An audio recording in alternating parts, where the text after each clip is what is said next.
मित्रांनो, आज आपला टॉपिक आहे एम.एल. दुर्कीम यांचा सामाजिक तथ्य हा सिद्धांत, सोशल फॅक्ट थेरी.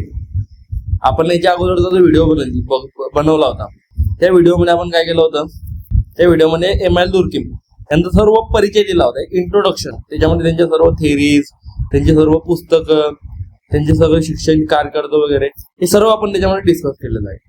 आता ह्या व्हिडिओमध्ये आपण त्यांची सामाजिक तथ्याची सिद्धांत, सामाजिक सोशल फॅक्टची थेरी ही डिस्कस करू. तर the rules of sociological method 1895, the rules of sociological method 1895 या ग्रंथामध्ये त्यांनी हा सिद्धांत मांडला. ते काय म्हणतात की समाजशास्त्राचा अभ्यास विषय काय आहे, समाजशास्त्राचा अभ्यास विषय म्हणजे काय, सब्जेक्ट मॅटर ऑफ सोशोलॉजी काय आहे, तर सामाजिक तथ्ये. का, कारण की ती व्यक्तीपासून स्वतंत्र अस्तित्वाने असतात आणि व्यक्तीच्या वर्तनावर काय करतात, प्रभाव टाकतात. म्हणजे ते काय म्हणतात, समाजशास्त्राचा सब्जेक्ट मॅटर अभ्यास विषय काय आहे, सामाजिक तथ्य. का असं म्हणतात ते, कारण की ती सामाजिक तथ्ये जी आहेत ती व्यक्तीपासून कशी आहे, स्वतंत्र आहेत आणि ती काय करतात, व्यक्तीच्या वर्तनावर प्रभाव टाकतात असं ते म्हणतात. आता सामाजिक तथ्य म्हणजे काय, सोशल फॅक्ट म्हणजे काय, डेफिनेशन दुर्कीम यांनी काय व्याख्या केली बघा. व्यक्तीपासून बाह्य, कसं एक्सटर्नल बाह्य असलेल्या विचार करण्याच्या, कृती करण्याच्या आणि भावना व्यक्त करण्याच्या काय अशा पद्धती आहेत की ज्यांना काय असते, सक्तीची शक्ती प्राप्त असते आणि त्यांच्या प्रभावामुळे त्या काय करतात, व्यक्तीच्या वर्तनाला नियंत्रित ठेवतात. त्याला ते काय म्हणतात, सामाजिक तथ्य. आता ही डेफिनेशन पूर्ण ते काय म्हणतात, सामाजिक तथ्य म्हणजे काय, अशी पद्धती जी व्यक्तीपासून कशी असते, बाह्य, ती अशी पद्धती जी व्यक्तीच्या विचार करण्याच्या किंवा कृती करण्याच्या किंवा भावना व्यक्त करण्याच्या काय आहे, ती पद्धत आहे. ती पद्धत कशी आहे, सक्तीची शक्ती आहे. त्या पद्धतीमध्ये काय आहे, एक सक्तीची शक्ती म्हणजे काय, कोर्सिव्ह पॉवर आहे आणि ती काय करते, व्यक्तीच्या वर्तनावर काय करते, नियंत्रण ठेवते. म्हणून त्याला ते काय म्हणतात, सोशल फॅक्ट म्हणतात. म्हणजे काय, अशी पद्धत आहे, काय एक पद्धत आहे जी काय करते, व्यक्तीपासून बाह्य आहे, व्यक्तीच्या विचार करणे, कृती करणे किंवा मग भावना व्यक्त करणे, याची काय एक पद्धत आहे जिच्यामध्ये सक्तीची शक्ती असते. सक्तीची शक्ती तिच्यामध्ये व्यक्तीच्या वर्तनाला नियंत्रित करण्याची शक्ती असते आणि व्यक्तीच्या वर्तनाला नियंत्रित करत असते. त्याला काय म्हणतात, ते सामाजिक तथ्य, सोशल फॅक्ट. आता या व्याख्यामध्ये 3 मूलभूत वैशिष्ट्ये दिली आहेत. पहिली आहे बाह्यत्व, म्हणजे काय, व्यक्तीपासून बाहेर, व्यक्तीच्या स्वतंत्र म्हणजे व्यक्तीपासून स्वतंत्र आहे. दुसरं बंधन किंवा सक्ती, म्हणजे काय, सक्तीची शक्ती आहे तिच्यामध्ये. तिसरं आहे सामान्यता किंवा सार्वत्रिकता, म्हणजे काय, सर्व दूर, सर्व ठिकाणी, सर्व समाजामध्ये हे आढळते. असे काय झाली 3 वैशिष्ट्ये, बाह्यत्व, बंधन किंवा सक्ती आणि सामान्यता किंवा सार्वत्रिकता. ही वैशिष्ट्ये सामाजिक तथ्यांना मानसशास्त्रापासून किंवा जैविक घटकापासून काय करतात, वेगळे करतात. आता सामाजिक तथ्यांचा अर्थ काय, सामाजिक तथ्य म्हणजे काय, सामूहिक वास्तव.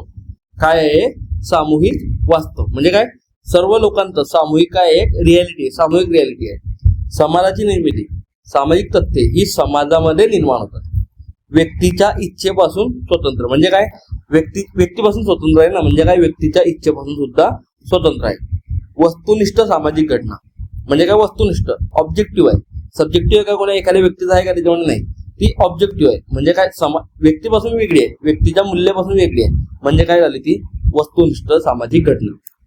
सामाजिक संस्था, मूल्ये, श्रद्धा, प्रथा, कायदे, सामाजिक नियम, परंपरा, भाषा, नैतिकता, धर्म, सामाजिक प्रथा, ही सर्व आपण जी वरती वैशिष्ट्य बघितली, आपण जी वरती डेफिनेशन बघितली, त्या सर्व डेफिनेशन जी आहे ती डेफिनेशन या सर्व गोष्टींवरती लागू होते. म्हणून यांना काय म्हणतात, ते सामाजिक तथ्य म्हणतात. ही सर्व काय आहेत, ही सर्व जी आपण सामाजिक तथ्य बघितली ही व्यक्तीच्या जन्मापूर्वी अस्तित्वात होती आणि व्यक्तीच्या मृत्यूनंतर सुद्धा अस्तित्वात राहील. म्हणजे काय, व्यक्तीच्या जन्मापूर्वी सुद्धा ही सामाजिक तथ्ये अस्तित्वामध्ये होती आणि व्यक्तीच्या मृत्यूनंतर सुद्धा ती सामाजिक तथ्ये वास्तव्यामध्ये राहतील. म्हणून ते काय, व्यक्तीच्या बाहेर आहे, व्यक्तीपासून बाह्य आहे. उदाहरणार्थ भाषा, विवाह, धर्म, शिक्षण, कायदा, कुटुंब, चलन, राष्ट्रीय प्रतीके, सामाजिक नियम, नैतिक मूल्य, ही सर्व काय आहे सामाजिक तथ्याची उदाहरणे आहेत. आता हे बघा, आपण जे वरती सगळं बघितलं ते कोणत्या एकट्या व्यक्तीने निर्माण केलं आहे का? तर नाही.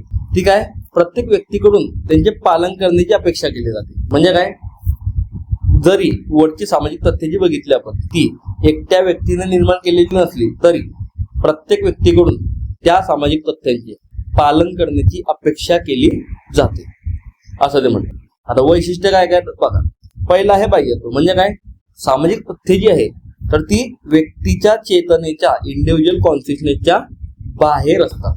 म्हणजे काय, सामाजिक तथ्ये व्यक्तीपासून बाहेर असतात. व्यक्तीच्या चेतनेपासून, व्यक्तीच्या विचारापासून, मूल्यापासून काय असतात, बाहेर असतात. व्यक्तीचा जन्म अशा समाजामध्ये होतो की ज्या समाजामध्ये संस्था, परंपरा, प्रथा, कायदे आधीपासून अस्तित्वामध्ये होतात. म्हणजे काय, आपण बघा ना, प्रत्येक आपण जन्माला येण्याच्या अगोदरपासूनच समाजामध्ये संस्था होत्या, परंपरा होत्या, प्रथा होत्या, कायदे होते, हे सर्व अस्तित्व होते. बरोबर. म्हणजे काय, व्यक्ती जन्माला येण्याच्या अगोदरपासून सामाजिक तथ्ये ही समाजामध्ये अस्तित्वामध्ये असतात.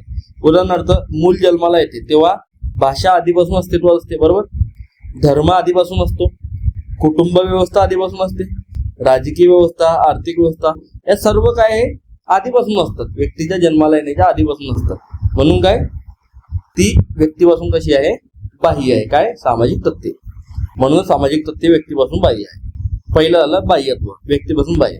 दुसरं आहे बंधन किंवा सक्ती. सामाजिक तथ्यांमध्ये व्यक्तीवर नियंत्रण ठेवण्याची काय किंवा सक्ती करण्याची काय असते, क्षमता असते. ती काय करते, व्यक्तीला समाजातील नियमांचे पालन करण्यास काय करते, भाग पाडते. म्हणजे काय, सामाजिक तथ्यामध्ये व्यक्तीला नियंत्रित करण्याची किंवा सक्तीमध्ये ठेवण्याची काय असते, एक पॉवर असते, क्षमता असते. आणि ती काय करते, समाजातील नियमांचे पालन, व्यक्तीला समाजातील नियमांचे पालन करण्यास काय करते, भाग पाडते. ही सक्ती दोन प्रकारची असू शकते. म्हणजे काय, सामाजिक तथ्ये व्यक्तीला नियंत्रणात ठेवते. कशी नियंत्रणात ठेवते, तर त्यांना समाजातील नियमांचे पालन करायला लावते. आता ही जी सक्ती आहे ती दोन प्रकारची असते. पहिली आहे औपचारिक सक्ती, फॉर्मल कन्स्ट्रेंट. म्हणजे काय, कायदा, पोलीस, न्यायालय, शासन, हे काय आहे औपचारिक सक्ती, फॉर्मल, सगळं लिखित आहे, फॉर्मल आहे सगळं. याला काय म्हणतात, ते औपचारिक सक्ती, फॉर्मल कन्स्ट्रेंट. उदाहरणार्थ, चोरी केली तर तुम्हाला कायदेशीर शिक्षा होते. ही काय आहे, औपचारिक सक्ती. आणि दुसरं आहे अनौपचारिक सक्ती. म्हणजे काय, लाज वाटणे, उपहास करणे, अफवा पसरणे, सामाजिक बहिष्कार टाकणे, कौटुंबिक दबाव टाकणे, ही सर्व काय आहे अनौपचारिक सक्ती. म्हणजे सक्तीचे दोन प्रकार सांगितले. एक आहे औपचारिक, दुसरे आहे अनौपचारिक. औपचारिक म्हणजे काय, जे लिखित आहे. आणि अनौपचारिक म्हणजे काय, जे लिखित नाहीये परंतु समाजामध्ये अस्तित्वामध्ये आहे आणि ती व्यक्तीला नियंत्रित करीत असतात. म्हणजे काय, उदाहरणार्थ, अंत्यसंस्काराच्या प्रथांचे पालन नाही केले तर समाज काय करतो, टीका करतो. ही सक्ती अनेकदा दिसून येत नाही. का, कारण सामाजिकरण प्रक्रियेद्वारे व्यक्ती सामाजिक नियम अंतर्गत स्वीकारते. म्हणजे काय म्हणतात ते, ह्या दोघी सक्ती जी आहेत, ही जी सक्ती आहे म्हणजे 2 नंबरची सक्ती, अनौपचारिक सक्ती, ही सक्ती आपल्याला अनेकदा दिसत नाही. का दिसत नाही, कारण की सामाजिकीकरणाच्या प्रक्रियेद्वारे व्यक्तीमध्ये हे सर्व सामाजिक नियम अंतर्गत स्वीकारले जातात. म्हणजे सामाजिकीकरणाच्या प्रक्रियेमधून हे जे नियम आहे ते त्या व्यक्तीला अंतर्गत प्राप्त झालेले असतात. त्याच्यामुळे अनेकदा या प्रकारची सक्ती, अनौपचारिक प्रकारची सक्ती आपल्याला दिसत नाही, परंतु अनेकदा दिसते सुद्धा. जसे की अस्पृश्यतेची प्रथा वगैरे होती आधीच्या काळामध्ये, किंवा मग बहिष्कार टाकायचे लोक, सामाजिक बहिष्कार टाकायचे लोक, एखादी चुकीची गोष्ट केली तर. म्हणजे काय झाली, अनौपचारिक सक्ती. सक्तीचे दोन प्रकार सांगितले. दुसरं काय झालं वैशिष्ट्य सक्ती. पहिलं काय होतं बाह्यत्व, दुसरं काय झालं सक्ती. तिसरं आहे सामान्यता किंवा सार्वत्रिकता. म्हणजे काय, सामाजिक तथ्ये जी आहे तर ती समाजातील बहुसंख्य सदस्यांमध्ये आढळतात. ते काय म्हणतात, समाजातील बहुसंख्य सदस्यांमध्ये सामाजिक तथ्ये आढळतात. ती जी सामाजिक तथ्ये आहे तर ती वैयक्तिक नाहीये, तर ती कशी आहे, सामूहिक स्वरूपाची. सामाजिक तथ्ये कशी आहे, सामूहिक स्वरूपाची. ती वैयक्तिक आहेत का, नाही. समाजातील बहुसंख्य सदस्यांमध्ये सामाजिक तथ्ये आढळतात. उदाहरणार्थ पहा, भाषा एक सामाजिक तथ्य आहे. का, कारण समाजातील सर्व सदस्य भाषा वापरतात. बरोबर. विवाह एक सामाजिक तथ्य आहे. का, कारण विवाह ही जी व्यवस्था आहे तर ती संपूर्ण समाजामध्ये आढळणारी व्यवस्था आहे. बरोबर. धार्मिक विधी, आता धार्मिक विधी सुद्धा सामूहिक स्वरूपामध्ये पार पाडली जातात. म्हणजे काय झाली, ही सर्व काय आहे सामाजिक तथ्य आहे. म्हणजे त्यांनी काय सांगितलं, सामाजिक तथ्य सार्वत्रिक आहे, सामान्य आहे, सार्वत्रिक आहे. हे झालं तिसरं वैशिष्ट्य. चौथं आहे सामूहिक उत्पत्ती. सामाजिक तथ्यांचा उगम व्यक्तीमध्ये नाहीये, तर तो कशामध्ये आहे, सामूहिक जीवनामध्ये आहे. हे चौथं जे वैशिष्ट्य आहे सामूहिक उत्पत्ती, ते काय म्हणतात, सामाजिक तथ्यांचा जो उगम आहे तर तो कोणत्याही एका व्यक्तीमध्ये नाहीये, तर कोणामध्ये आहे, सामूहिक जीवनामध्ये. म्हणजे काय, कलेक्टिव्ह लाईफ, सर्वांचं सामूहिक जीवन, याच्यामध्ये काय आहे, ते व्यक्तीची सामाजिक तथ्याचं काय आहे, उगम आहे. ती काय करते, लोकांमधील परस्पर संवाद आणि सामूहिक अनुभवांमधून निर्माण होते. म्हणजे सामाजिक तथ्य लोकांमध्ये जो परस्पर संवाद होतो आणि जे सामूहिक अनुभव आहे सर्व लोकांचे, या दोघी म्हणून काय निर्माण होते, सामाजिक तथ्य निर्माण होते. समाज काय निर्माण करतो, नैतिक नियम करतो.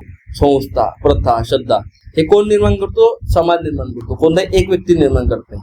म्हणून ते काय म्हणतात, सामूहिक उत्पत्ती. सामाजिक तथ्य एक सामूहिक उत्पत्ती आहे असं त्यांनी सांगितलं. पाचवं आहे वस्तुनिष्ठता. म्हणजे काय, सामाजिक तथ्य वस्तुनिष्ठ वास्तव आहेत. म्हणजे काय, व्यक्तीपासून बाह्य आहे. म्हणजे काय, व्यक्तीच्या मूल्यापासून बाह्य आहे. म्हणजे काय, व्यक्तिनिष्ठ नाहीये. कशी आहे, वस्तुनिष्ठ आहे. वस्तुनिष्ठ वास्तव, ऑब्जेक्टिव्ह रियालिटी आहे. त्यांचा अभ्यास आपण वैज्ञानिक पद्धतीने करू शकतो. वैज्ञानिक पद्धतीचा वापर करून आपण सामाजिक तथ्यांचा अभ्यास करू शकतो. दुर्कीम यांनी काय सांगितलं समाजशास्त्रज्ञांना, की सामाजिक तथ्यांचा जो अभ्यास आहे तर तो तुम्ही एक वस्तूप्रमाणे करा. काय करा, सामाजिक तथ्यांचा अभ्यास तुम्ही काय करा, एक वस्तूप्रमाणे करा. याचा अर्थ काय आहे, की त्यांचे निरीक्षण करा. तुम्ही जे सामाजिक तथ्य आहे त्यांचे निरीक्षण करा, त्यांचे तुम्ही मोजमाप करा, त्यांची तुम्ही तुलना करा आणि त्यांचे वस्तुनिष्ठ स्पष्टीकरण करा. ऑब्जेक्टिव्ह एक्सप्लेनेशन करा. काय, वस्तुनिष्ठ स्पष्टीकरण करा. म्हणून ते काय म्हणतात, वस्तुनिष्ठता हे सामाजिक तथ्याचं पाचवं वैशिष्ट्य आहे. सहावं आहे स्वायत्तता किंवा स्वतंत्र अस्तित्व, इंडिपेंडन्स. स्वायत्तता किंवा स्वतंत्र अस्तित्व, इंडिपेंडन्स. सामाजिक तथ्य आपल्याला माहिती आहे व्यक्तीपासून कशी असतात, स्वतंत्र असतात. व्यक्ती जन्माला येतात, व्यक्ती मृत्यू पावतात, परंतु समाज तर टिकून राहतो, संस्था टिकून राहतात, परंपरा टिकून राहते, कायदे, मूल्ये हे सर्व काय आहे, व्यक्तीपासून बाह्य आहे. म्हणजे काय, स्वायत्त आहे, स्वतंत्र आहे. व्यक्ती जन्माला येतो, व्यक्ती मरतो, तरी या संस्था सामाजिक तथ्य टिकून राहतात. म्हणजे काय, सामाजिक तथ्यांचे अस्तित्व कोणत्याही एका व्यक्तीवर अवलंबून नसते, तर ते व्यक्तीपासून कसं आहे, स्वतंत्र आहे. ही झाली 6 वैशिष्ट्ये. कोणती वैशिष्ट्ये बघितली आपण, पहिला आहे बाह्यत्व, म्हणजे व्यक्तीपासून बाह्य. दुसरा आहे बंधन, सक्ती. याच्यामध्ये 2 प्रकार बघितले, औपचारिक सक्ती, अनौपचारिक सक्ती. नंतर आपण बघितलं सामान्यता किंवा सार्वत्रिक, सर्व ठिकाणी आपल्याला पाहायला मिळते. त्याच्यानंतर बघितलं आपण सामूहिक उत्पत्ती आहे, सामाजिक तथ्य. नंतर वस्तुनिष्ठता आणि 6वं होतं स्वायत्तता किंवा स्वतंत्र अस्तित्व. आता दुर्कीम यांचे प्रसिद्ध विधान आहे, ते काय म्हणतात, सामाजिक तथ्यांचा अभ्यास तुम्ही एक वस्तूप्रमाणे करा. म्हणजे काय, सामाजिक तथ्य जी आहे तर ती भौतिक वस्तू आहेत असं नाही. म्हणजे ते काय म्हणतात दुर्कीम, की तुम्ही सामाजिक तथ्याचा अभ्यास एक वस्तूप्रमाणे करा. काय, एक वस्तूप्रमाणे. याचा अर्थ असा आहे, काय आहे त्याचा अभ्यास, हा अर्थ की त्यांचा अभ्यास म्हणजे काय, सामाजिक तथ्यांचा अभ्यास वैज्ञानिक आणि वस्तुनिष्ठ पद्धतीने केला पाहिजे. म्हणजे एखाद्या वस्तूचा तुम्ही तसा अभ्यास करता, एखाद्या वस्तूचा अभ्यास करताना आपण वैज्ञानिक आणि वस्तुनिष्ठतेप्रमाणे अभ्यास करतो. म्हणून ते काय म्हणतात, तुम्ही सामाजिक तथ्याचा सुद्धा वस्तूप्रमाणे अभ्यास करा. आता सामाजिक तथ्यांचा अभ्यास वस्तूप्रमाणे का करावा हा प्रश्न येतो ना, की सामाजिक तथ्याचा आपण अभ्यास आपण वस्तूप्रमाणे का केला पाहिजे. तर दुर्कीम यांचा काय विचार होता, की समाजशास्त्र एक काय आहे, एक विज्ञान आहे. म्हणजे समाजशास्त्र एक विज्ञान असले पाहिजे असं त्यांचं म्हणणं होतं. आता वैज्ञानिक अभ्यासासाठी पुढच्या गोष्टी लागतात. कोणत्या, निरीक्षण लागते, वर्गीकरण करावं लागते, तुलना करावी लागते, पुरावे द्यावे लागतात आणि वस्तुनिष्ठता राखावी लागते. म्हणजे काय, म्हणूनच सामाजिक तथ्यांचा अभ्यास काय, नैसर्गिक विज्ञानातील भौतिक घटनाप्रमाणे वैज्ञानिक पद्धतीने केला पाहिजे. म्हणून ते काय म्हणतात, की आपल्याला जर का एखाद्या गोष्टीचा वैज्ञानिक अभ्यास करायचा तर आपल्याला निरीक्षण, वर्गीकरण, तुलना, पुरावे, वस्तुनिष्ठता या सर्व गोष्टी कराव्या लागतील. म्हणून ते काय म्हणतात, की तुम्ही सामाजिक तथ्याचा अभ्यास नैसर्गिक विज्ञानामधील जे भौतिक घटक असतात, नैसर्गिक विज्ञान जे आहे आपलं त्याच्यामध्ये जे भौतिक घटक आहे त्यांचा ज्याप्रमाणे आपण वैज्ञानिक पद्धतीने अभ्यास करतो त्या प्रकारे तुम्ही कशाचा अभ्यास करा, सामाजिक तथ्याचा, असं ते म्हणतात. आता सामाजिक तथ्यांचा अभ्यासाचे काही नियम आहेत जे की दुर्कीम यांनी सांगितले. पहिला आहे पूर्वग्रह दूर करा. पूर्वग्रह दूर करा म्हणजे काय, संशोधक जो आहे संशोधक, तर त्याने स्वतःचे जे पूर्वग्रह आहे, वैयक्तिक मत आहे आणि पक्षपात आहे, तो काय केला पाहिजे, बाजूला ठेवला पाहिजे. म्हणजे काय, जेव्हा एखादा संशोधक सामाजिक तथ्याचा अभ्यास करेल तेव्हा त्याने आपला पूर्वग्रह काय ठेवला पाहिजे, बाजूला ठेवला पाहिजे. उदाहरणार्थ, कोणत्याही संशोधकाने असे गृहीत धरू नये की गुन्हेगारी नेहमी गरिबीमुळे होते. त्याऐवजी त्याने काय केलं पाहिजे, वस्तुनिष्ठ पुराव्यांच्या आधारे अभ्यास केला पाहिजे आणि नंतरच त्यांनी काय केलं पाहिजे, आपला गृहीतक मांडलं पाहिजे किंवा आपला आर्ग्युमेंट मांडलं पाहिजे, असं ते म्हणतात. म्हणजे काय, पूर्वग्रह दूर करा पहिलं. दुसरं, सामाजिक तथ्यांचे बाह्य निरीक्षण करा. म्हणजे काय, सामाजिक तथ्यांचा अभ्यास प्रत्यक्ष दिसणाऱ्या घटनांवर आधारित असावा. म्हणजे काय, आपल्याला प्रत्यक्ष डोळ्यांनी ज्या घटना दिसत आहेत त्या घटनांच्या आधारावरून आपण सामाजिक तथ्यांचा अभ्यास केला पाहिजे. उदाहरणार्थ काय म्हणतात ते, विवाह दर, आत्महत्येचा दर, गुन्हेगारीचा दर, जन्मदर, धार्मिक सहभाग, हे सर्व आपण प्रत्यक्ष आपल्या डोळ्यांनी ह्या गोष्टी पाहायच्या आणि नंतरच काय करायचं, त्याचा अभ्यास करायचा, असं ते म्हणतात. म्हणजे काय, सामाजिक तथ्यांचे बाह्य निरीक्षण करायचे. म्हणजे आपल्या डोळ्यांनी ते पाहायचं, प्रत्यक्ष दिसतंय त्या घटनांवरच काम करायला, अभ्यास करायचा. तिसरं, एका सामाजिक तथ्याचे स्पष्टीकरण दुसऱ्या सामाजिक तथ्याद्वारे करा. म्हणजे काय म्हणतात, तुम्हाला जर का एखाद्या सामाजिक तथ्याचे स्पष्टीकरण करायचे तर ते स्पष्टीकरण एखाद्या दुसऱ्या सामाजिक तथ्याद्वारे करा. म्हणजे दोन सामाजिक तथ्यांचा काय करा, तुम्ही वापर करा.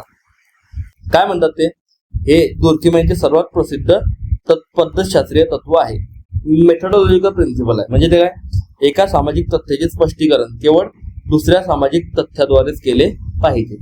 काय म्हणतात ते, एका सामाजिक तथ्याचे स्पष्टीकरण केवळ, केवळ हा शब्द महत्वाचा आहे, केवळ दुसऱ्या सामाजिक तथ्याद्वारेच केले पाहिजे. म्हणजे काय, ऑब्जेक्टिव्हिटी राहील ना.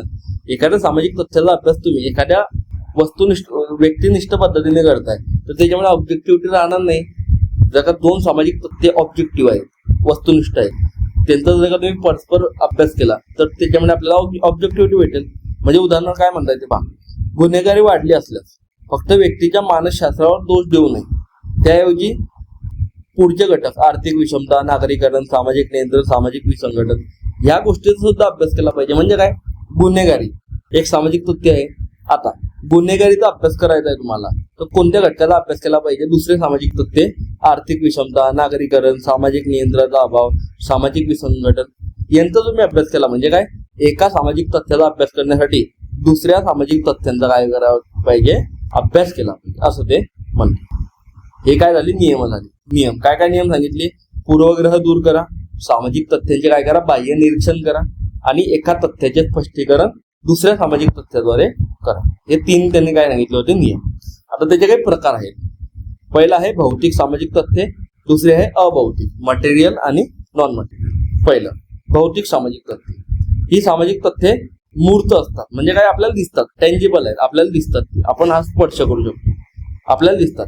कायदेशीर व्यवस्था झाली, राज्य, चर्च, शाळा, कुटुंब, नोकरशाही, लोकसंख्येची घनता, रस्ते, सामाजिक संस्था, या तथ्यांना काय भौतिक अस्तित्व असते. म्हणजे काय, फिजिकल एक्झिस्टन्स आहे यांचं, हे आपल्याला दिसतात, यांना आपण टच करू शकतो. या सर्व गोष्टी काय आहे, भौतिक सामाजिक तथ्य, मटेरियल सोशल फॅक्ट. अभौतिक सामाजिक तथ्य कोणते आहेत, ही सामाजिक तथ्य कशी असतात, अमूर्त असतात, इनटँजिबल, आपल्याला दिसत सुद्धा नाही आणि आपण टच सुद्धा करू शकत नाही. उदाहरणार्थ पहा, नैतिकता आपल्याला दिसते का नाही, आपण टच करू शकतो का नाही, परंतु अस्तित्वामध्ये आहे. श्रद्धा, प्रथा, सामूहिक चेतना, सामाजिक नियम, मूल्ये, धर्म, लोकमत, ही काय आपल्याला दिसत नसली तरी व्यक्तीच्या वर्तनावर प्रभाव टाकतात. आपण व्याख्येमध्येच बघितलंय ना, की सामाजिक तथ्ये व्यक्तीच्या वर्तनाला नियंत्रित करतात किंवा व्यक्तीच्या वर्तनावर काय टाकतात, प्रभाव टाकतात. म्हणजे काय, जरी आपल्याला दिसत नाहीये, जरी आपण टच करू शकत नाहीये, तरी अस्तित्वामध्येच आहे, व्यक्तीच्या वर्तनावरती प्रभाव तर टाकता येते. आता पुढचं सामूहिक चेतना, कलेक्टिव्ह कॉन्शियसनेस.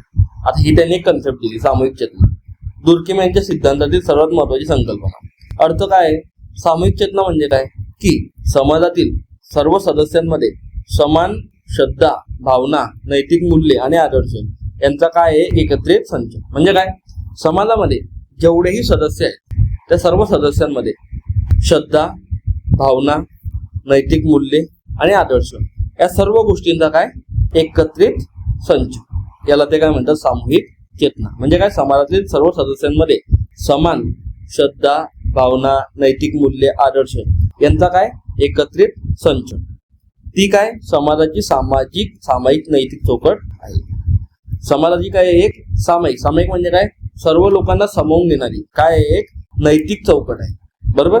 ती काय सांगते व्यक्तीला काय योग्य आहे, काय अयोग्य आहे, काय स्वीकार्य आहे, काय अस्वीकार्य आहे, हे कोण सांगते व्यक्तीला? नैतिक चौकट. कोण सांगते? सामूहिक चेतना सांगते. कलेक्टिव्ह कॉन्शियसनेस, सामूहिक चेतना. उदाहरणार्थ, वडीलधाऱ्यांचा आदर करा, चोरी करू नका, सत्य बोला, राष्ट्रीय ध्वजाचा सन्मान करा, कायद्याचे पालन करा. ही काय आहे? सामूहिक चेतनेचा काय आहे?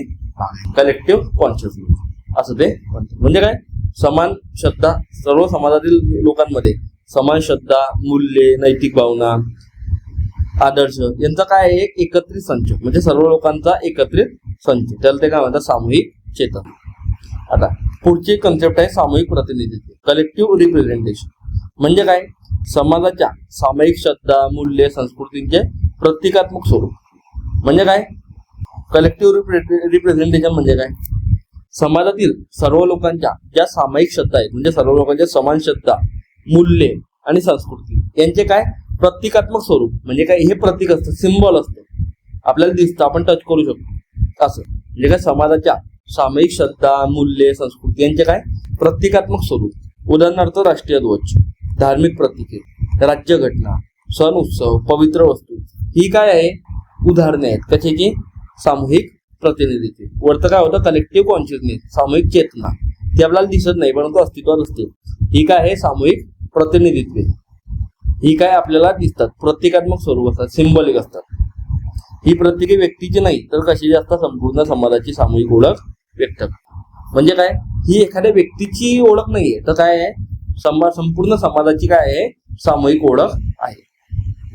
पुढचं आहे सामाजिक बंधन, सोशल कन्स्ट्रेंट. सामाजिक बंधन म्हणजे काय की समाजाकडे व्यक्तीच्या वर्तनाचे नियमन करण्याची काय क्षमता. म्हणजे समाजाकडे काय आहे? व्यक्तीचं जे वर्तन आहे, व्यक्तीचं वर्तन तर ते नियमन करण्याची, नियंत्रित करण्याची काय आहे? समाजाकडे क्षमता आहे.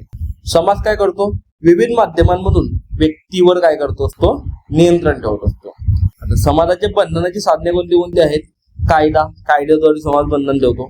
धर्म, प्रथा, नैतिकता, शिक्षण, लोकमत, पब्लिक ओपिनियन या सर्वांद्वारे काय करत असतो? समाज व्यक्तीवरती नियंत्रण ठेवतो. उदाहरणार्थ, वाहतूक सिग्नलवर पोलीस जरी नसले तरी लोक लाल सिग्नल आला की लोक काय करतात? थांबतात. येता आपण बघितलंय. का थांबतात ते? कारण सामाजिक नियम आणि कायद्याचे पालन सामाजिकीकरणाद्वारे व्यक्तीच्या व्यक्तिमत्वामध्ये अंतर्भूत झालेले आहे. म्हणजे काय, जरी ट्रॅफिक सिग्नलवरती ट्रॅफिक पोलीस नसले तरी लाल सिम्बॉल झाला, लाल सिग्नल झाला की लोक थांबतात. का थांबतात? कारण की समाजाचे नियम, सामाजिक नियम आणि कायद्याचे पालन करणे हे काय आहे?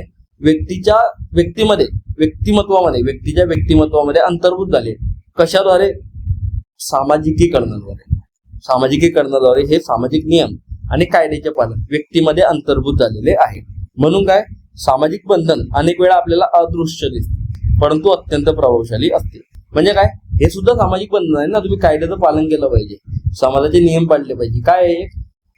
बंधन आहे ना आपल्यावरती. परंतु हे बंधन आपल्याला इनविजिबल आहे, आपल्याला हे दिसत नाही, पण हे बंधन लोकांवरती असते. पुढचं आहे सामाजिक एकात्मता, सोशल सॉलिडॅरिटी. आता दुर्कीम यांनी सामाजिक तथ्यांचा संबंध सामाजिक एकात्मतेशी लावलेला आहे, सोशल सॉलिडॅरिटी जोडला. कसा तो पहा. सामाजिक एकात्मता म्हणजे काय की समाजातील व्यक्तींना एकत्र बांधून ठेवणारी, समाजात ऐक्य, सहकार्य, परस्पर अवलंबन आणि सामूहिक सुव्यवस्था निर्माण करणारी शक्ती. म्हणजे ते काय म्हणतात ना, समाजामध्ये सर्व व्यक्ती जे आहे समाजातल्या त्यांना एकत्र बांधून ठेवणारी. म्हणजे काय, समाजातील सर्व लोकांना काय करणारी? एकत्र बांधून ठेवणारी, समाजामध्ये ऐक्य, युनिटी, सहकार्य, परस्पर अवलंबन आणि सामाजिक सुव्यवस्था काय निर्माण करणारी काय शक्ती. त्याला ते काय म्हणतात? ते सामाजिक एकात्मता. सामाजिक एकात्मता काय आहे? सर्व व्यक्तींना, समाजातील सर्व व्यक्तींना एकत्र बांधून ठेवते. समाजामध्ये ऐक्य, सहकार्य, परस्पर अवलंबन आणि सामाजिक सुव्यवस्था काय करते? निर्माण करते. त्याला ते काय म्हणतात? सामाजिक एकात्मता म्हणतात, सोशल सॉलिडॅरिटी. आता दुर्कीम काय म्हणतात की कोणताही समाज टिकून राहण्यासाठी सामाजिक एकात्मता आवश्यक असते. म्हणजे काय, कोणताही समाज जर का टिकून राहायचा असेल, कोणत्याही समाजाला जर का टिकून राहायचं असेल तर त्याच्यासाठी सामाजिक एकात्मता आवश्यक असते. आता समाजातील जे विविध सामाजिक तथ्ये, संस्था, मूल्ये, नियम, श्रद्धा आणि नैतिकता या काय आहे, सामाजिक एकात्मतेला काय देतात, ते बळ देतात. म्हणजे काय, समाजामध्ये सामाजिक एकात्मता जर का तुम्हाला टिकून ठेवायची आहे, सामाजिक एकात्मतेला जर का तुम्हाला सामर्थ्य, बळ द्यायचं आहे, त्याच्यासाठी समाजामधल्या जे सामाजिक तथ्य आहेत त्या सामाजिक तथ्यांचा काय करतात, ते वापर होतो. सामाजिक तथ्यांचा काय होतो, वापर होतो, मदत होते. म्हणून काय, सामाजिक एकात्मता आणि सामाजिक तथ्य दोघांना काहीतरी करतात, ते जोडतात असं ते म्हणतात. आता सामाजिक एकात्मतेचे काही प्रकार आहेत. दुर्कीम यांनी 2 प्रकार सांगितले, यांत्रिक एकात्मता आणि सेंद्रिय एकात्मता. आता पहा, यांत्रिक म्हणजे काय की पारंपरिक समाजात किंवा साध्या समाजामध्ये हे आढळते आपल्याला. अशा लोकांमध्ये लोकांचे जीवन, श्रद्धा, मूल्ये, व्यवसाय आणि संस्कृती जवळजवळ सारखे असते. म्हणजे काय, सर्व लोकांचे जीवन, श्रद्धा, मूल्ये, व्यवसाय, संस्कृती जवळजवळ सारखे असते. यामुळे काय होते, समाजामध्ये मजबूत सामूहिक चेतना निर्माण होते. काय होते, समाजामध्ये मजबूत सामूहिक चेतना निर्माण होते. वैशिष्ट्य काय काय पहा, पारंपरिक समाजामध्ये आपल्याला आढळते लोकांचा व्यवसाय समान असतो, लोकांची श्रद्धा समान असते, मजबूत सामूहिक चेतना असते, श्रमविभाजन कमी असते. काय असते, श्रमविभाजन कमी. का, कारण लोक सारखेच कामं करतात. व्यक्तिवाद कमी असतो. का, कारण की स्पर्धा नाहीये. सामाजिक एकरूपता राहते. का, कारण सर्व लोक समान कामं करतात, सर्व लोकांचे समान सारखे विचार आहेत. दडपशाही स्वरूपाचा कायदा असतो. कसा असतो, रिप्रेसिव्ह. म्हणजे काय, तुम्ही जर का एखादा नियम तोडला, कायदा तोडला तर तुम्हाला दंड केला जाईल. तुम्हाला सुधारणा किंवा सुधारण्याची सोय नाही भेटणार. तुम्हाला काय, डायरेक्ट तुमच्यावरती कारवाई होईल. त्याला काय म्हणतात, दडपशाही स्वरूपाचा कायदा, रिप्रेसिव्ह लॉ. उच्च सामाजिक अनुरूपता, अनुरूपता म्हणजे काय, समाजाशी जोडून घेण्याची भावना उच्च स्वरूपाची असते. उदाहरणार्थ, एखाद्या आदिवासी किंवा ग्रामीण समाज या समाजामध्ये आपल्याला काय दिसते, एकात्मता, यांत्रिक एकात्मता, मेकॅनिकल सोल्युशन. अशा समाजामध्ये सर्वजण समान धर्म पाळतात, समान परंपरा पाळतात, समान व्यवसाय करतात, सामाजिक नियमांचे काटेकोर पालन करतात. दुसरं त्यांनी सांगितलं सेंद्रिय एकात्मता, ऑर्गॅनिक सोल्युशन. म्हणजे काय, सेंद्रिय एकात्मता आधुनिक आणि औद्योगिक समाजामध्ये आपल्याला आढळते. या समाजामध्ये व्यक्तींचे व्यवसाय, भूमिका, कार्य कशी असतात, वेगवेगळी असतात. आता त्यामुळे काय होते, एक व्यक्ती दुसऱ्या व्यक्तीवर काय असतो, अवलंबून, इंटरडिपेंडंट असते. ही परस्परावलंबनाची भावना समाजाला काय करते, एकत्रित ठेवते. म्हणजे काय, जरी लोकांचा व्यवसाय वेगवेगळा आहे, लोकांचे विचार वेगवेगळे आहे, तरी सुद्धा लोक एका दुसऱ्यावरती काय आहे, अवलंबून आहे. या अवलंबित्वामुळे समाजामध्ये काय होते, एकत्रितपणा, ऑर्गॅनिक सॉलिडॅरिटी, सेंद्रिय एकात्मता निर्माण होते. वैशिष्ट्य काय पहा, आधुनिक समाजात आढळते आपल्याला. औद्योगिकरण झालेल्या समाजामध्ये श्रमविभाजन कसं असते, जास्त असते. विशेषीकरण म्हणजे काय, प्रत्येक व्यक्तीला कोणत्या ना कोणत्या कामामध्ये स्पेशलायझेशन आहे, विशेषीकरण आहे. परस्परावलंबन आहे, एक व्यक्ती दुसऱ्या व्यक्तीवरती कामासाठी डिपेंडंट आहे. व्यक्तिवाद वाढलाय. का, कारण स्पर्धा वाढली. पुनर्स्थापनात्मक कायदे कसे आहे, रिस्टिट्यूट म्हणजे काय, पुनर्स्थापनात्मक, व्यक्तीला सोय दिली जाते, व्यक्तीला आपल्या गुन्ह्यासाठी काय, नुकसान भरपाई देण्याची सोय केली जाते. आणि तुलनेत दुर्बल पण अधिक विभेदित सामूहिक चेतना अस्तित्वामध्ये असते. उदाहरणार्थ, आधुनिक शहरामध्ये डॉक्टर, अभियंता, शिक्षक, वकील, शेतकरी, व्यापारी सर्वांचे काम कसे आहे, वेगवेगळे आहे, परंतु सर्वजण कसे आहे, एकमेकांवरती अवलंबून आहे. त्याच्यामुळे काय होते, समाजामध्ये सेंद्रिय एकात्मता निर्माण होते. आता दुर्कीम यांनी सामान्य आणि विकृत सामाजिक तथ्ये हे सुद्धा 2 प्रकार दिले. पहिले कोणते होते, भौतिक आणि अभौतिक. हे दुसरे प्रकार कोणते, सामान्य आणि विकृत सामाजिक तथ्ये. आता सामान्य सामाजिक तथ्य म्हणजे काय, की अशी सामाजिक तथ्ये जी समाजामध्ये सर्वसाधारणपणे आढळणारी, कशी असतात, सर्वसाधारणपणे आढळणारी, समाजाच्या स्थैर्यासाठी, स्टॅबिलिटीसाठी आणि सुव्यवस्थेसाठी काय असतात, ते आवश्यक असतात. यांना ते काय म्हणतात, सामाजिक तथ्ये. सामान्य सामाजिक तथ्ये म्हणजे काय, की समाजामध्ये सर्वसाधारणपणे आढळतात. ही सामाजिक तथ्ये आपल्याला सर्वसाधारणपणे समाजामध्ये आढळतात. आणि समाजामध्ये स्थैर्य, स्टॅबिलिटी, सुव्यवस्था, सोशल ऑर्डर आणण्यासाठी, समाजामध्ये सुव्यवस्था आणि स्थैर्य आणण्यासाठी ही सामाजिक तथ्ये कशी असतात, आवश्यक असतात. उदाहरणार्थ, धर्म, कुटुंब, शिक्षण, काही प्रमाणातील गुन्हेगारी ही काय आहे, समाजामध्ये एक सुव्यवस्था आणण्यासाठी महत्वाची असतं. धर्म समाजामध्ये सुव्यवस्था आणण्यासाठी महत्वाचा असतो. कुटुंब, शिक्षण आपल्याला काय समाजामध्ये सुव्यवस्था, सोशल ऑर्डर आणण्यासाठी महत्वाचा असतो. दुसरा आहे विकृत सामाजिक तत्व. म्हणजे काय, समाजामध्ये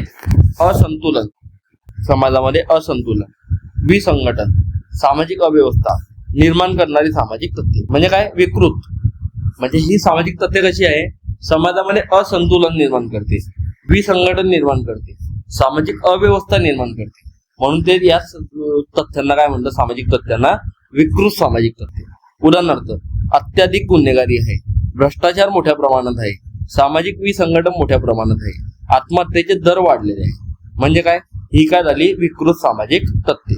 आता सामाजिक तथ्य म्हणून गुन्हा, crime as a social fact. दुर्दैवी काय म्हणतात, गुन्हा हा प्रत्येक समाजामध्ये आढळणारा एक सामान्य सामाजिक तथ्य आहे, नॉर्मल सोशल फॅक्ट.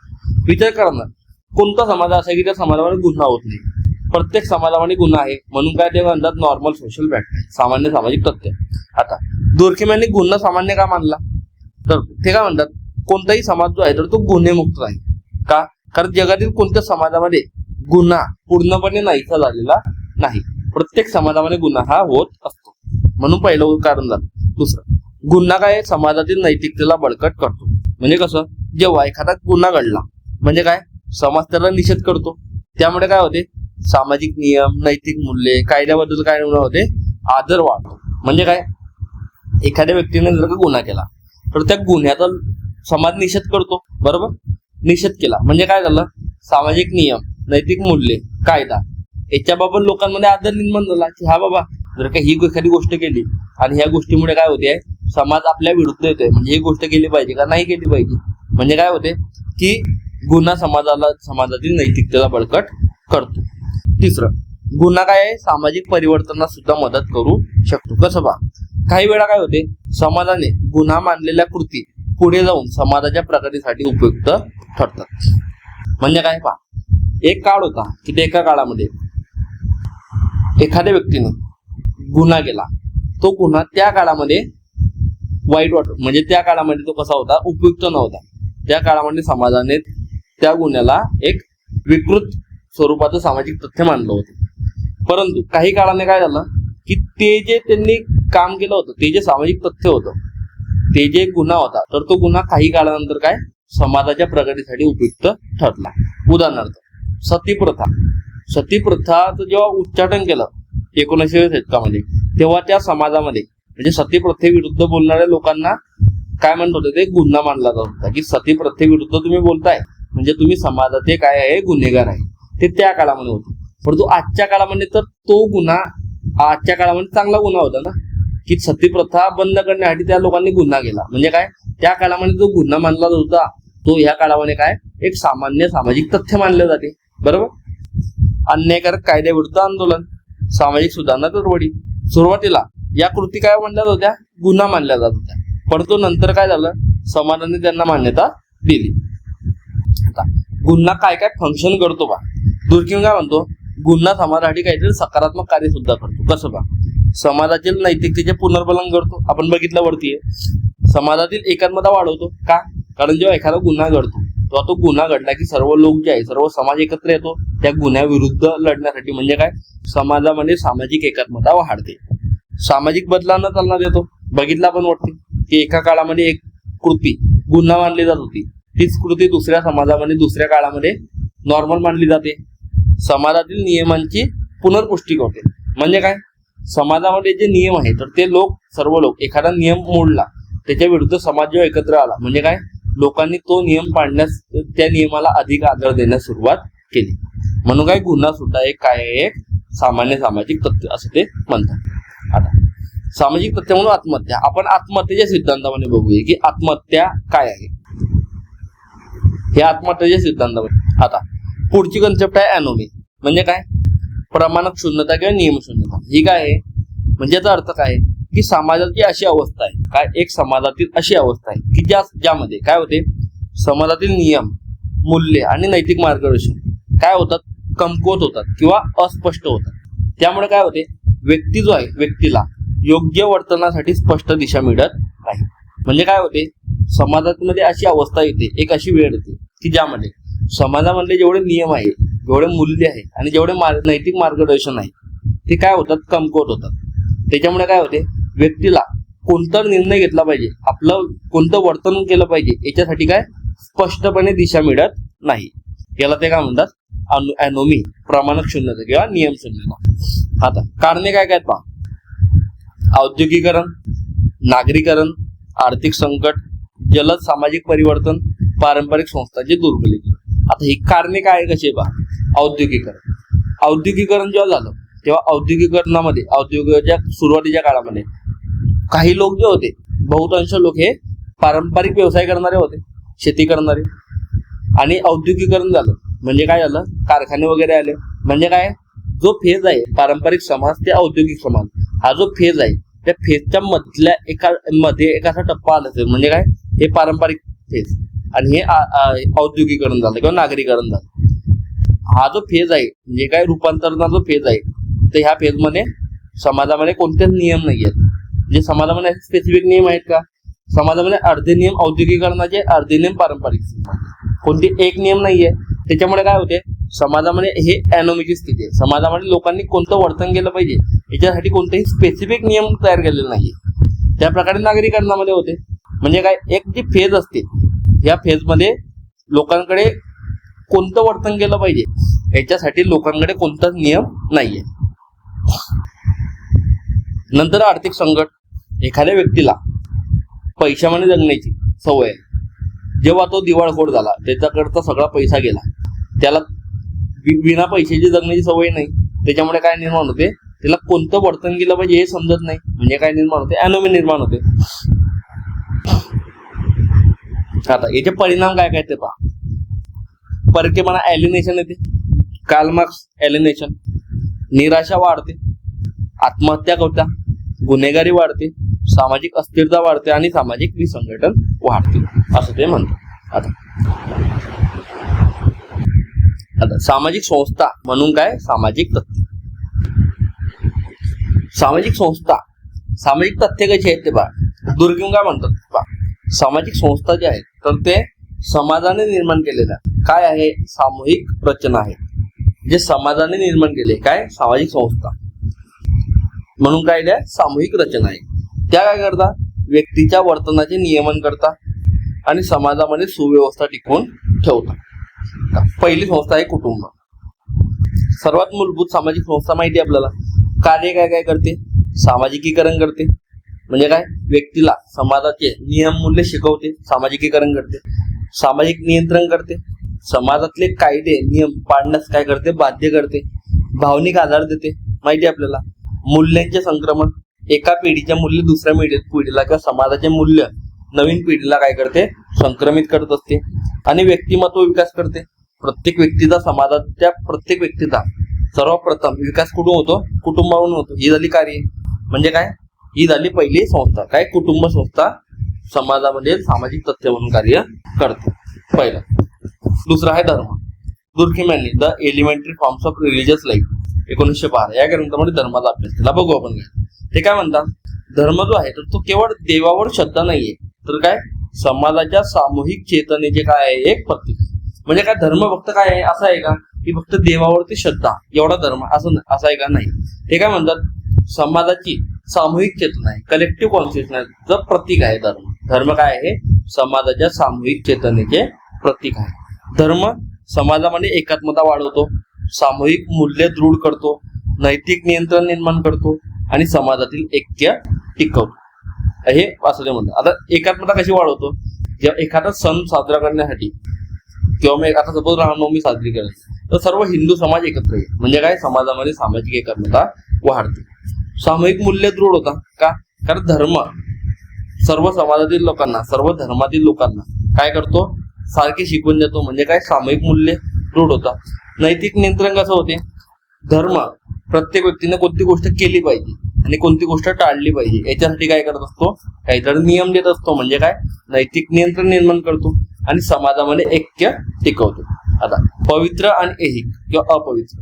दुर्खिम यांनी पवित्र आणि अपवित्र अशा गोष्टी सांगितल्या. पवित्र म्हणजे काय, ज्या गोष्टी धर्माने त्याला काय दिलाय, एक शुद्धतेचं प्रतीक म्हणजे काय, ज्या गोष्टी समाज विशेष आदराने, श्रद्धेने किंवा पवित्रतेने स्वीकारतो. आणि अपवित्र अलौकिक म्हणजे काय, लौकिक म्हणजे काय, दैनंदिन जीवनामध्ये आपण सामान्यतः धार्मिक दृष्ट्या पवित्र नसलेल्या गोष्टी. हे काय झालं दुसरं, धर्म एक सामाजिक तत्व. तिसरं आहे शिक्षण, म्हणजे धर्म सुद्धा व्यक्तीवरती नियंत्रण करत असतो. शिक्षण दुर्गम काय म्हणतात, शिक्षण काय आहे, सामाजिकीकरणाची सर्वात प्रभावी संस्था आहे. शिक्षणाद्वारे काय होते, समाज काय करतो, पुढच्या गोष्टी म्हणजे काय, समाज काही गोष्टी नवीन पिढीकडे हस्तांतरित करतो, जसं की मूल्य, नैतिकता, शिस्त, सामाजिक नियम, सामूहिक आदर्श, या सर्व गोष्टी काय करत असतं, शिक्षण नवीन पिढीकडे हस्तांतरित करत असते. म्हणजे काय, अशा प्रकारे जे शिक्षण आहे तर ते काय करते, व्यक्तीला समाजाशी जोडून घेण्यास काय करते, मदत करते. झालं शिक्षण. चौथा आहे कायदा. दुर्गम काय म्हणतात, कायदा जो आहे तर तो समाजातील सामाजिक एकात्मतेचा काय आहे, एक आरसा. म्हणजे काय, तुम्हाला जर का समाजामध्ये सामाजिक एकात्मता जर का राखायची आहे तर त्याच्यासाठी तुम्हाला समाजामध्ये कायदा आवश्यक आहे. आता समाजाच्या एकात्मतेचे प्रकार होतात, कायद्याचे स्वरूप बदलते. म्हणजे काय, समाजामध्ये कोणत्या प्रकारची एकात्मता आहे त्याच्यानुसार समाजामध्ये कोणत्या प्रकारचा कायदा असेल ते बदलते. आता पहिला आहे दडपशाही कायदा, रिप्रेसिव्ह लॉ. म्हणजे काय, ज्या समाजामध्ये यांत्रिक एकात्मता असते, मेकॅनिकल सॉलिडॅरिटी, कोणत्या समाजामध्ये, आदिवासी समाज, प्राचीन समाज, या समाजामध्ये आपल्याला दडपशाही कायदा आढळतो. वैशिष्ट्य काय आहे, कठोर शिक्षा होते, गुन्हेगाराला दंड केला जाते, सामूहिक चेतनेचे संरक्षण. म्हणजे काय, जर का तुम्ही समाजाची जी सामूहिक चेतना आहे, समाजाची जी मूल्यव्यवस्था आहे त्याच्या जर का बाहेर जाऊन तुम्ही कार्य केलं तर समाज तुम्हाला काय करेल, एक कठीण दंड देईल. पुढचा आहे पुनर्स्थापनात्मक कायदा, रिस्टिट्यूट लॉ. म्हणजे काय, ऑर्गॅनिक सॉलिडॅरिटी, सेंद्रिय एकात्मता असलेल्या आधुनिक समाजामध्ये हा कायदा आपल्याला आढळतो. वैशिष्ट्य काय आहे, नुकसान भरपाई देणे, सामाजिक संबंध काय करणे, पहिल्यासारखे करणे, आणि न्याय्य तोडगा काढणे. म्हणजे काय, दोघं बाजूंना काय मिळेल, न्याय मिळेल. म्हणजे काय, पुनर्स्थापनात्मक आणि दडपशाही कायदा. आता त्यांनी पद्धतशास्त्रीय समग्रवाद, मेथोडॉलॉजिकल होलिझम त्यांनी मांडला दुर्गम. ते काय म्हणतात की समाज जो आहे तो केवळ फक्त व्यक्तीची बेरीज नाहीये, तर तो व्यक्तीच्या बेरजेपेक्षा सुद्धा अधिक मोठा आणि स्वतंत्र काय आहे, एक सामाजिक वास्तव आहे. म्हणजे समाज फक्त असा आहे की व्यक्ती आल्या आणि समाज निर्माण झाला, तर तसं नाही. ते काय म्हणतात, समाज व्यक्तीच्या बेरजेपेक्षा अधिक काहीतरी आहे. म्हणजे काय, समाजामध्ये व्यक्तीपेक्षा दुसऱ्या गोष्टी सुद्धा महत्वाच्या असतात. म्हणजे काय, समाज व्यक्तीपेक्षा अधिक मोठा आणि स्वतंत्र काय, एक सामाजिक वास्तव्य आहे. म्हणजे व्यक्तीच्या बाहेर सुद्धा समाज आहे. म्हणजे काय, समाजामध्ये अशी अनेक उद्भवणारी वैशिष्ट्ये असतात जी काय करतात, केवळ व्यक्तीच्या मानसशास्त्राच्या आधारे समजून सांगता येत नाही. म्हणजे काय, समाजामध्ये अशी अनेक काय उद्भवणारी वैशिष्ट्ये आहेत, एमर्जंट प्रॉपर्टीज आहेत, जी की केवळ आपण व्यक्तीच्या मानसशास्त्राच्या आधारे आपण समजावून सांगू शकत नाही, समजावून सांगता येत नाही. उदाहरणार्थ, एक व्यक्ती जर का एकटी असताना असे वर्तन करते, तसेच वर्तन ती गर्दीत असताना किंवा समाजात असताना करेल असे नाही. म्हणजे काय, एखादी व्यक्ती जेव्हा एकटी बसली तेव्हा ती जी वर्तन करते आणि तीच व्यक्ती जेव्हा गर्दीमध्ये आहे किंवा समाजामध्ये आहे तेव्हा ते वर्तन करते, याच्यामध्ये डिफरंट आहे. म्हणजे ती व्यक्ती एकटी असताना जे वर्तन करते तेच वर्तन ते समाजामध्ये असताना करेल का, सांगता येत नाही. कारण का, समूहाचे वर्तन व्यक्तीच्या वर्तनापेक्षा वेगळे असते. म्हणजे एखादी व्यक्ती जरी एकट्यामध्ये ते काम करते परंतु तेच काम त्याला जर का समाजामध्ये करायला सांगितलं तर ते काम करणार नाही. का, कारण समूहाचे वर्तन काय करते, व्यक्तीच्या वर्तनापेक्षा वेगळे असते आणि समूहाचे वर्तन व्यक्तीच्या वर्तनावर काय करते, प्रभाव टाकत असते. याला ते काय म्हणतात, पद्धतशास्त्रीय समग्रवाद. आता पुढचा आहे प्रकारेवाद. दुर्गम प्रकारेवादाचे जनक मानले जातात हे माहिती आपल्याला. त्यांच्या विचारांवरच पुढे टालगट पार्थन, रॉबर्ट के मर्टन यांचा प्रकारेवाद विकसित झाला. आता प्रकारेवादाची काही गृहतत्वे आहेत दुर्गम यांच्या. ते काय म्हणतात, समाज एक व्यवस्था आहे. म्हणजे काय, समाज काय आहे, एक परस्पर संबंधित भागांनी बनलेला असतो. म्हणजे समाजामध्ये कुटुंब, धर्म, शिक्षण, अर्थव्यवस्था, राजकारण हे सर्व भाग एकत्र येतात आणि एकमेकाशी जोडले जातात आणि काय बनते, समाजामध्ये व्यवस्था बनते, सोशल सिस्टीम बनते. दुसरा प्रकारे, प्रत्येक संस्था काहीतरी कार्य करत असते. म्हणजे काय, प्रत्येक सामाजिक संस्था समाजासाठी काहीतरी प्रकार्य करत असते. उदाहरणार्थ, कुटुंब सामाजिकीकरण करते, भावनिक आधार देते, शिक्षण ज्ञान देते, कौशल्य देते, मूल्यांचे संक्रमण करते, धर्म नैतिक नियंत्रण करते, सामाजिक एकात्मता करते. या सर्व गोष्टी करते कोण, धर्मव्यवस्था. म्हणजे काय, प्रत्येक संस्था समाजामध्ये काहीतरी कार्य करत असते. पुढचं सामाजिक तथ्ये समाजामध्ये स्थैर्य टिकवतात. म्हणजे काय, समाजामध्ये स्टेबिलिटी स्थैर्य टिकवण्याचं काम कोण करतं, सामाजिक तथ्ये. म्हणजे काय, तिसरं गृहीतक आहे. सामाजिक तथ्ये सुव्यवस्था, ऐक्य, नियंत्रण, सामाजिक समतोल राखण्याचे कार्य करतात. चौथी समाजामध्ये समतोल असतो का, समाजातील ज्या संस्था आहेत तर त्या एकमेकांशी समन्वय साधून काय करतात, सामाजिक समतोल टिकवून ठेवतात. म्हणजे काय, समाजामधल्या ज्या वेगवेगळ्या संस्था आहेत तर त्या एक दुसऱ्याची काय करतात, समन्वय साधतात आणि समाजाचा समतोल टिकवून ठेवतात. अशा प्रकारे त्यांनी काय सांगितलं की ही चार, समाज एक व्यवस्था आहे, प्रत्येक संस्थेचा काहीतरी कार्य असते, सामाजिक तथ्ये समाजामध्ये स्थैर्य टिकवतात आणि चौथं समाजामध्ये समतोल असतो. हे सर्व चारही काय आहे, प्रकार्यवादाची वैशिष्ट्ये, प्रकार्यवादाची गृहीतत्वे आहे. आता त्यांच्या सिद्धांतावर टीका सुद्धा झालेली आहे. आता पहा, पहिला काय टीका काय की सामाजिक निर्धारवाद, सामाजिक निर्धारणवादावर अतिजोर. टीकाकार काय म्हणतात की दुर्खिम यांनी काय केलं, समाजाला जास्त महत्व दिले. त्यामुळे काय, व्यक्तीची इच्छा आहे, सर्जनशीलता आहे, वैयक्तिक कृती क्षमता आहे, यांना कमी महत्व दिले असं त्यांनी. म्हणजे काय, समाजाला अधिक महत्व दिलं, व्यक्तीला महत्व दिलं नाही. दुसरं, व्यक्तीच्या अर्थ निर्मितीकडे दुर्लक्ष केलं. म्हणजे काय, मॅक्स वेबर काय म्हणतात की समाज समजण्यासाठी व्यक्ती आपल्या कृतींना कोणते अर्थ देतो हे समजणे आवश्यक आहे. म्हणजे ते काय म्हणतात, मॅक्स वेबर काय म्हणतात, जर का तुम्हाला समाज समजायचा आहे तर समाज समजण्यासाठी एखादा व्यक्ती आपल्या कृतींना कोणता अर्थ देतो, एखादी कृती करताना तो व्यक्ती कोणता अर्थ देतो आपल्या कृतींना, हे सुद्धा समजणं महत्वाचं आहे. का, कारण समाज हा व्यक्तीचा बनतो आणि व्यक्तीच्या कृती करतोय तर त्या कृतींना जो कोणता अर्थ देतोय हे सुद्धा समजणं महत्वाचं आहे. म्हणजे काय, याच्यासाठी समाज समजण्यासाठी आपल्याला व्यक्तीच्या कृतींना सुद्धा अर्थ कोणता देतोय व्यक्ती हे सुद्धा समजणं आवश्यक आहे. यासाठी वेबर यांनी वर्स्टेन व्याख्यात्मक समज ही संकल्पना मांडली. ही बघू आपण वेबरची. तिसरं, संघर्षवादी दृष्टिकोन. कार्ल मार्क्स काय म्हणतात की समाजामध्ये नेहमी एकमत नसते, समाजामध्ये नेहमी कन्सेन्सस नसतोच. का, कारण समाजामध्ये वर्ग संघर्ष होतो, आर्थिक विषमता वाढते, सत्ता वाढते, शोषण वाढते, हे सर्व अस्तित्वामध्ये असते. त्यामुळे ते काय म्हणतात की जी सामाजिक तथ्य आहे अनेकदा काय करतात, व्यक्तीच्या हिताचे कार्य करतात, काय सत्ताधारी वर्गाच्या हिताचे कार्य करतात असे ते म्हणतात. चौथं, प्रतिकात्मक आंतरक्रियावादी. हे काय म्हणतात पहा, समाज जो आहे तर तो व्यक्तींच्या दैनंदिन आंतरक्रिया, एव्हरीडे सोशल इंटरॅक्शन याच्यावरून सतत निर्माण होत असतो. म्हणजे काय, समाज दैनंदिन आंतरक्रिया, व्यक्तीमध्ये ज्या दैनंदिन आंतरक्रिया होतात यांच्यामुळे समाज निर्माण होत असतो. समाज फक्त व्यक्तींवर लादलेला नसतो. म्हणजे काय, समाज जो आहे तर तो फक्त व्यक्तीवर लादलेला नाहीये, तर काय, समाज जो आहे तर तो व्यक्तींमध्ये ज्या दैनंदिन आंतरक्रिया होतात रोजच्या जीवनामध्ये तर त्याच्यातून निर्माण होतात असं ते म्हणतात. आणि पाचवं आहे अभौतिक सामाजिक तथ्यांचे मोजमाप कठीण आहे. म्हणजे काय, भौतिक ज्या गोष्टी दिसतात त्याचं आपण मोजमाप करू शकतो, परंतु ज्या अभौतिक सामाजिक तथ्य आहे त्यांचं मोजमाप कसं करणार, सामूहिक चेतना, नैतिकता यासारख्या ज्या संकल्पना आहेत तर त्यांचे प्रत्यक्ष निरीक्षण किंवा मोजमाप आपल्याला करणे कठीण आहे ना. तुम्ही एखादा मूल्य, एखादी नैतिक गोष्ट तिचं मोजमाप कसं करणार आहे, कठीण आहे ना हे मोजणं, अशी त्यांच्यावरती टीका झालेली आहे. आता महत्व काय आहे की समाजशास्त्राला एक स्वतंत्र विज्ञानाचा दर्जा मिळाला, हे तर मान्य करतो आपण. समाजशास्त्राचा एक अभ्यास विषय स्पष्ट झाला, काय, तो आहे सामाजिक तथ्य. म्हणजे समाजशास्त्राने सामाजिक तथ्यांचा अभ्यास केला पाहिजे हे स्पष्ट झालं. वैज्ञानिक समाजशास्त्राचा काय पाया घातला गेला. का, कारण दुर्खिम यांनी विज्ञानाच्या पद्धती समाजशास्त्रामध्ये वापरण्याचा काय केला, प्रयत्न केला. सामाजिक संस्था समाजामध्ये कशी कार्य करते हे आपल्याला स्पष्ट केले की समाजामध्ये कोणतीही सामाजिक संस्था कशी कार्य करते. आणि व्यक्तीच्या हे सामाजिक संस्था, सोशल इन्स्टिट्यूशन आपल्याला पार्सलमध्ये चांगल्या प्रकारे पाहायला मिळते. पाचवं, व्यक्तीच्या वर्तनामागे सामाजिक कारणे असतात हे सिद्ध केलं.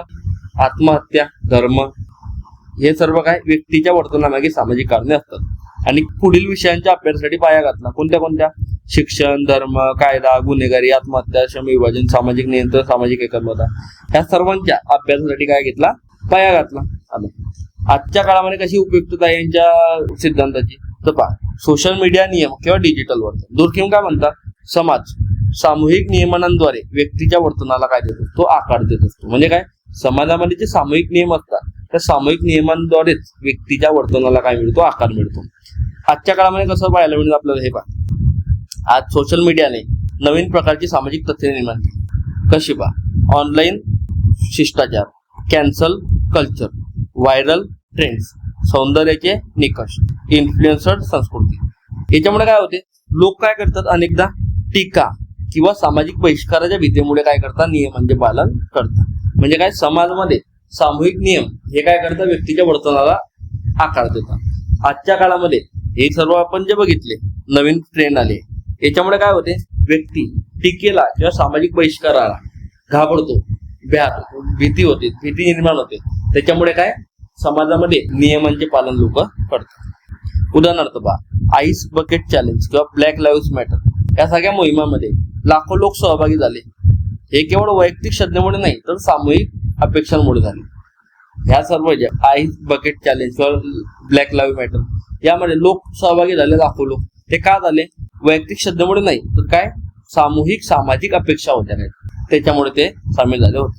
आकडेवारी काय आहे की digital 2025 global overview report, data report नुसार डिजिटल 2025 ग्लोबल ओव्हरव्ह्यू रिपोर्ट यामध्ये काय, जगभरामध्ये 5.3 अब्जाहून अधिक लोक सोशल मीडिया वापरतात. काय, 5.3 बिलियन लोक काय सोशल मीडिया वापरतात आणि सरासरी व्यक्ती दररोज 2 तासांपेक्षा अधिक वेळ काय करतो, सोशल मीडियावर घालवतो. यावरून काय दिसते आपल्याला की डिजिटल सामाजिक नियमनांचा मानवी वर्तनावर किती मोठा प्रभाव आहे हे आपल्याला दिसते. पहिलं झालं. आता दुसरं, सामाजिक तथ्य म्हणून शिक्षण. दुर्कीम काय म्हणता, शिक्षण हे समाजाचे सामूहिक मूल्ये पुढील पिढीकडे पोहोचवण्याचे प्रमुख साधन आहे. म्हणजे समाजाची जी सामूहिक मूल्य आहे तर ती पुढील पिढीकडे कोण पोहोचवते, शिक्षण पोहोचते. आजच्या काळामध्ये कसं बघा, आजच्या सुद्धा शाळा महाविद्यालय विद्यार्थ्यांमध्ये मूल्य रुजवतात. कोणती, शिस्त, राष्ट्रीय ओळख, लोकशाही मूल्ये, लैंगिक समानता, पर्यावरण संवर्धनाची जाणीव.